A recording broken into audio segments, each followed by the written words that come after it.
Assalamualaikum warahmatullahi wabarakatuh. Waalaikumsalam. Kembali lagi dengan kami di KRPN TV. Malam ini kami tidak bulang ataupun mediumisasi karena apa ya? Karena saya juga tadi telat ya. Karena ada kepentingan keluarga, daripada terlalu pagi kita mencari lokasi, lebih baik kita sharing pengalaman di sini. Oke.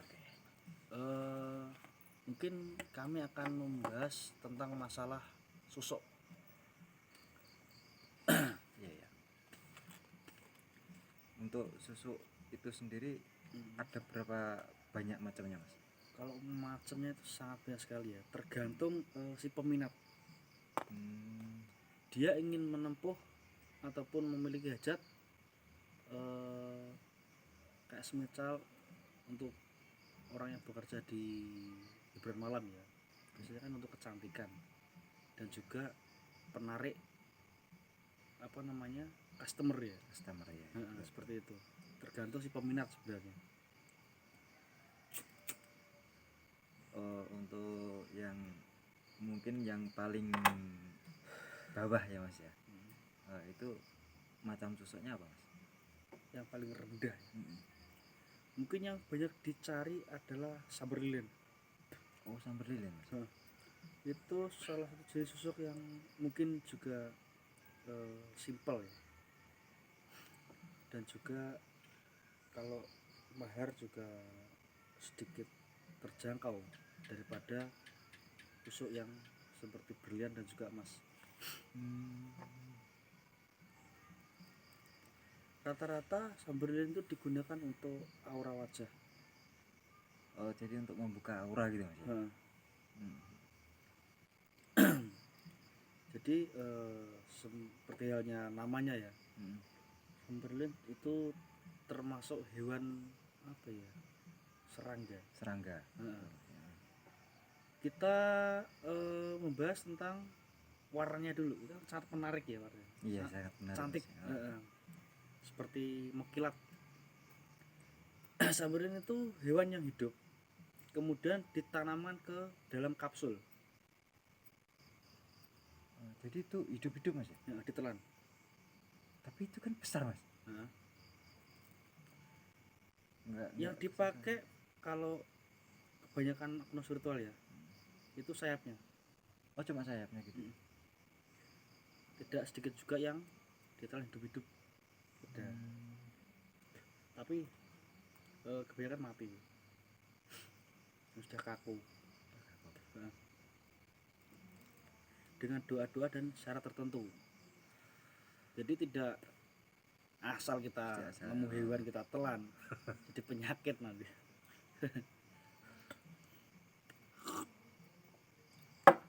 Banyak kan juga wanita yang pakai. Yang pakai banyak kan wanita. Padahal kalau zaman sekarang ya, di era sekarang hanya modal dempul itu sudah cukup. Zaman sekarang itu. Kalau zaman dulu ya nggak cantik nggak laku. Kan zaman dulu belum ada yang namanya skincare. Bedak-bedak modern itu. Jadi banyak orang yang memakai susuk pada zaman dahulu. Tapi sekarang ya banyak juga, terutama orang-orang yang sudah terkenal di media sosial. Seperti itu. Sebagai penglaris gitu juga. Jadi susuk itu kalau saya boleh bilang itu seperti pegangan ya, sama. Hanya saja kalau susuk itu kita memasukkan benda itu dalam tubuh, memberikan sedikit ruang di dalam tubuh kita agar benda tersebut bisa memancarkan aura yang positif. Harapannya seperti itu. Tapi itu dengan tata cara tersendiri, Mas ya. Mungkin ada rapalan gitu kan. Tidak asal memasukkan. Juga ada orang yang memang benar-benar pakar dalam bidang susuk ya. Tahu seluk beluk dan luar dalamnya, bagaimana dampak positif dan negatif dari pemakai susuk tersebut itu.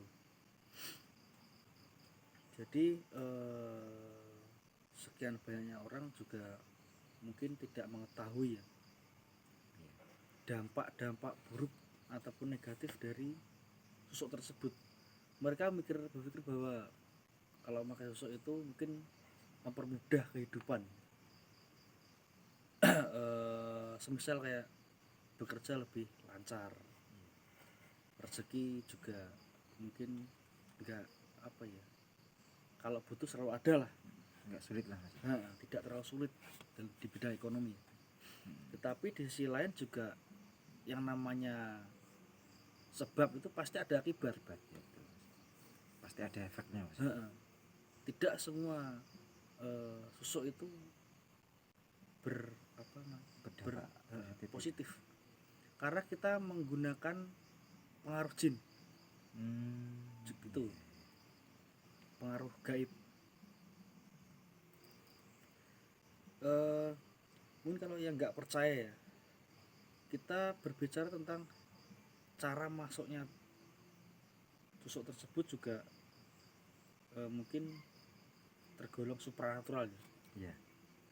Kalau benar-benar pakar yang memasukkan sosok tersebut, itu tidak akan terlihat oleh mata telanjang. Beliau hanya menempelkan media tersebut ke area tubuh yang ingin dipasang sosok, dan kemudian dia hanya mungkin merapal sesuatu, kemudian sosok itu akan hilang masuk ya, dari sendirinya. Itu jadi nggak ditusukkan gitu Mas ya. enggak. Mungkin kalau orang-orang zaman dulu ya mengeluarkan sosok ada yang disobek untuk mengeluarkannya. Tapi untuk cara masuknya rata-rata kalau di era sekarang itu sudah apa ya namanya, gaib lah, bisa saya bilang sudah gaib, karena masuknya tersebut juga tidak bisa dilihat oleh mata gitu loh. Hanya dengan doa-doa tertentu sosok itu bisa masuk dan mensinkronkan dengan tubuh kita, nyatu Mas ya. Itu.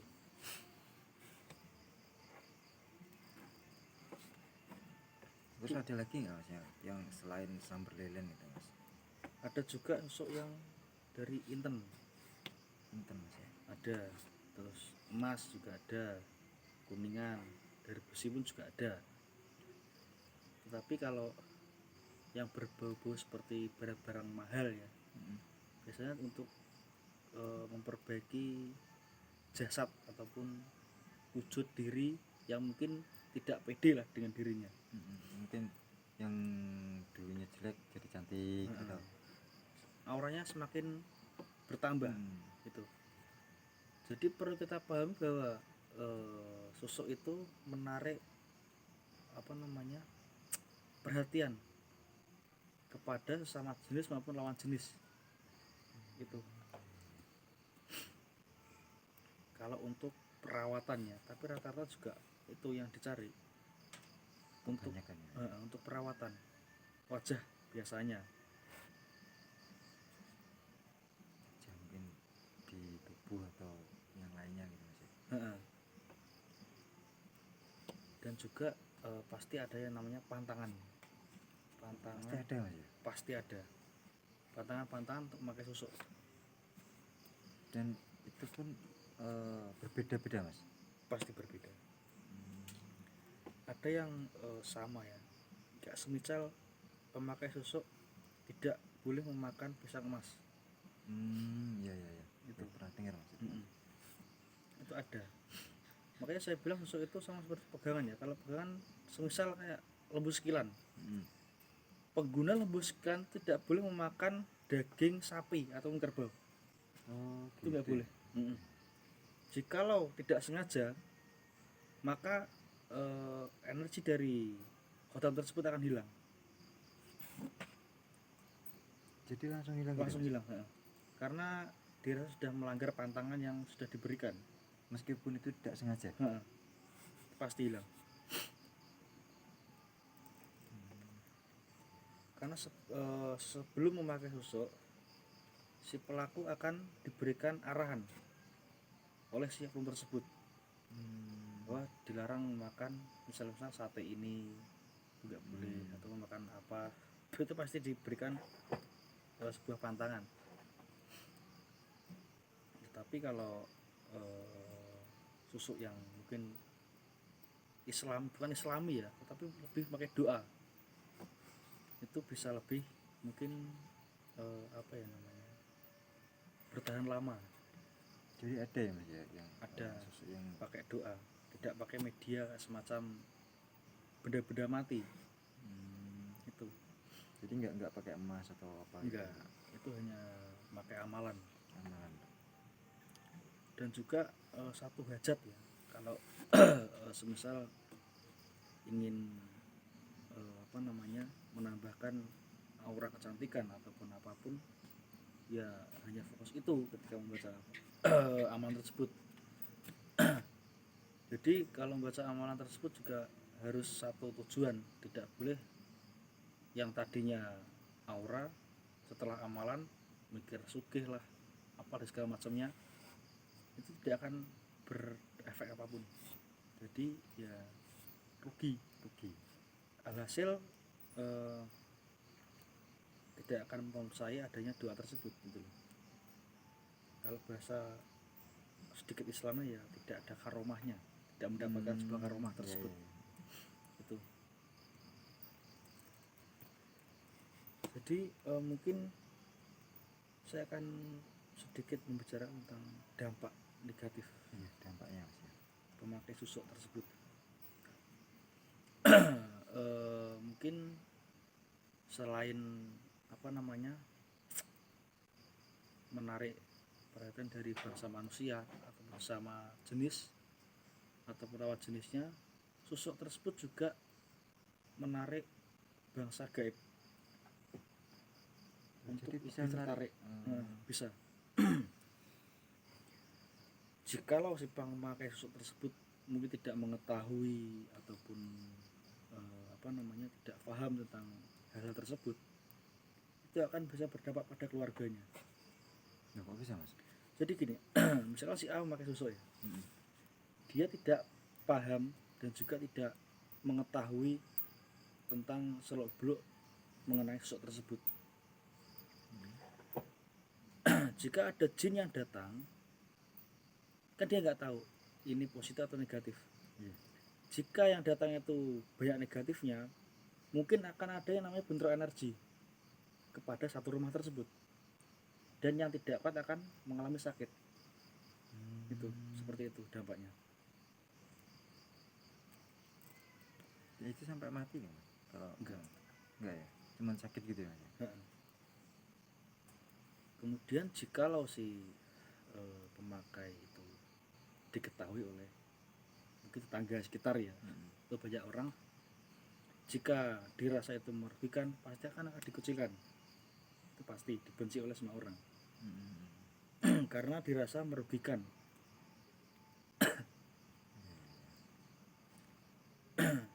Dan yang kedua, dia akan merasa gelisah. Kok bisa gelisah Mas? Gelisah ketika si kodam dari susuk tersebut itu sudah mulai hilang. Jadi hilangnya itu gimana Mas? Karena apa gitu? Mungkin adanya kelengahan ya dari si pemakai. Dia tidak apa namanya, menjalankan perintah si oknum tersebut dengan baik. Oknum spiritual gitu ya? Semisal tidak boleh dipakai untuk hal yang negatif. Gitu. Dan dia mungkin dengan godaan orang-orang sekitar kayak semacam miras dan sebagainya, dan dia melakukannya seperti itu lama-lama akan hilang. Jadi setiap kali dia minum akan terkikis gitu Mas ya?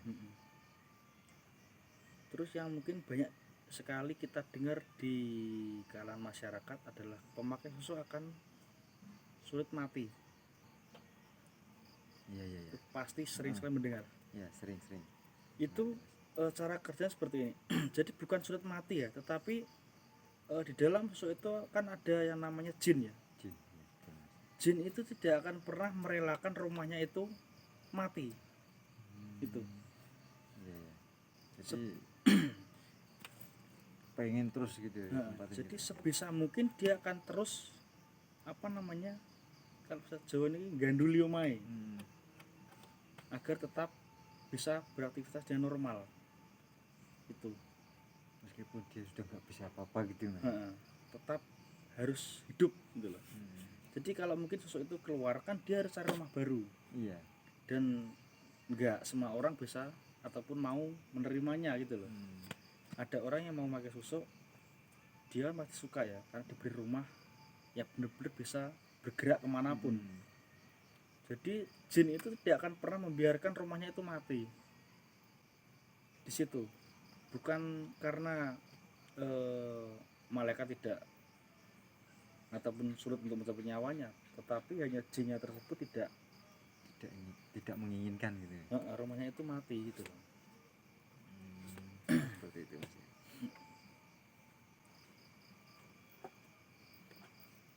Ya terus itu cara apa menggugurkan atau merontokkan apa sih susuk tersebut gimana Mas? Kalau orang sekarang biasa memakai daun kelor ya, kalau enggak daun bidara Arab. Dengan doa-doa yang mungkin diyakini hanya cukup disabatkan ke badan orang tersebut. Bisa juga kalau tidak tahu caranya juga mungkin hanya daun tersebut diremas dan direndam dalam air tersebut. Terus dibasuhkan ke seluruh tubuh. Kalau mungkin medianya tidak keluar, pasti jinnya keluar. Pasti keluar. Intinya kan yang jadi inti kan jinnya itu Mas. Media tersebut cukup terkenal di kalangan masyarakat, bahkan di Indonesia. Dan kelor adalah daun yang mungkin ditakuti oleh bahasa jin. Kelor. Ada cuma daun kelor. Biar bicaranya soal-soal itu. Dan kelor kan apa? Tapi kalau nggak bisa ya cukup pakai air bisa. Tapi air yang bener-bener baru keluar dari mungkin dari kalau sama sekarang ya dari sumur. Bukan air habis mandi di bak mandi kita ambil, enggak. Air yang benar-benar belum tersentuh oleh kotoran ataupun tersentuh oleh anggota tubuh. Seperti air wudhu gitu kan masih suci ya. Iya. Seperti itu. Dari padasan. Dari keran. Saya kan sibel sama sanyo keran. Air gak sendang tiga-tiga ini sak sendangnya. Sat. Iya. Jadi seperti itu. Mungkin yang belum mengenal susuk ya bisa mungkin dipelajari terlebih dahulu. Yang namanya susuk itu tidak selamanya bisa berdampak positif, tetapi ada juga yang negatif. Apalagi susuk besi zaman sekarang itu sudah nggak ada gunanya. Ya, kalau susuk besi itu Mas, lah kalau karatan gimana? Besi kuningan yang dipakai. Oh, kuningan. Itu untuk ilmu kebal. Kekuatan gitu Mas ya? Bagi orang yang tidak mau mengamalkan, mungkin tidak mau ribet, dia memakai susuk itu. Jadi itu kekuatan untuk angkat-angkat gitu. Itu bisa pakai susuk untuk power ya. Tapi juga sama aja, pasti ada pantangannya. Tidak mungkin orang pakai susuk itu bisa normal seperti biasanya. Dia akan mungkin ada sedikit kebiasaan aneh ya, yang mungkin orang-orang tidak mengetahui, nggak ngeh gitu. Mungkin jika dia sendiri itu dia ngapain nggak tahu ya. Pasti ada kebiasaan yang mungkin nyeleneh yang dia lakukan, nggak seperti biasanya gitu. bagi si pemakai susuk tersebut. Jadi kalau kalian memakai susuk ya lebih baik kalian pikir-pikir terlebih dahulu. Karena yang pertama harganya maharnya pasti mahal, itu pasti. Dan yang kedua, ketika kita mengimani ya susuk tersebut, itu kita akan semakin jauh dari Yang Maha Kuasa. Karena apa? Mungkin ketika susuk itu memberikan apa yang kita hajatkan, kita akan cenderung mengandalkan susuk tersebut. Iya. Itu pasti. Lebih percaya gitu. Di dalam agama pun juga dilarang memakai susuk, termasuk menduakan Allah. Itu pasti, karena kita sudah termakan oleh tipu daya jin gitu. Jadi pertebal saja iman kita, itu akan menerangi jiwa yang kita miliki. Seperti itu baru jin, belum langsung nenek moyangnya turun. Itu mungkin ada lagi. Oke, mungkin cukup sekian ya penjelasan ataupun sharing kita malam ini mengenai susuk. Mungkin untuk video selanjutnya kita akan membahas yang lain lagi. Karena kalau kita bahas macam-macam susuk di sini ya akan selesai karena banyak sekali. Jadi saya menjelaskan hanya susuk yang mungkin banyak dipakai oleh orang-orang yang mungkin tidak percaya diri, bukan susuk yang mungkin sulit untuk kita jelaskan, tapi kita hanya menjelaskan hanya susuk yang mungkin kebanyakan orang itu memakai, agar kalian itu paham sedikit mengenai media tersebut, efek dan efek negatif positifnya. Ya, jadi saya harap kalian bisa mengambil kutipan dari pembicaraan kami. Jadi jika kalian ingin mengambil sesuatu atau kesimpulan dari video kami silahkan, tetapi yang tidak percaya dengan apa yang kami katakan nggak apa-apa, kami hanya sharing pengalaman ataupun ilmu atau pembelajaran yang kami dapatkan selama kami melakukan perjalanan spiritual. Jadi cukup sekian, apabila ada kurang lebih saya mohon maaf. Wassalamualaikum warahmatullahi wabarakatuh. Waalaikumsalam.